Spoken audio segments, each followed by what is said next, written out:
Hello everyone, welcome back to another episode of Marvel's Guide to Python. Today we're going to be going through a super simple calculator and what the integer thing means. So to start off, as we see, we have the code. We have three variables. We have number 1, number 2, and then total num.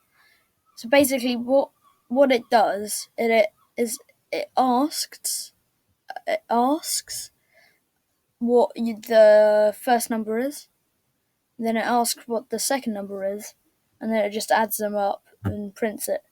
But it wouldn't work if the integer wasn't there, because as you can see, it's not a number. Look, number 1, if I try and put a number,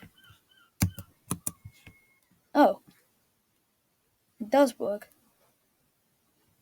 No, it doesn't, because that's not 90, is it? It's not. Basically, what it does is it just adds them together, so it adds 9 to 0. So that doesn't work. So what you have to do is put int, which basically means it's a whole number. And then if we try and run it again, number 1, 9, number 2, 1 equals 11, as you can see.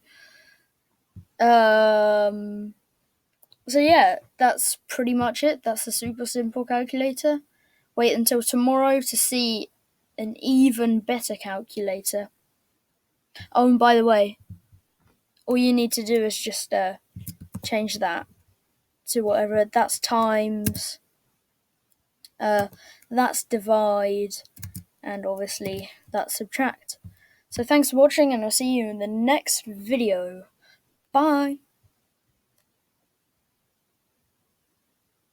Oh yeah, I just want to say that I know the last video at the end I said this is going to be the best video I ever did. I'm not uploading that video. I haven't recorded it. It was just to say that I'd recorded 50 videos, and I was going to do a kind of compilation thing, but just not going to. So yeah, bye.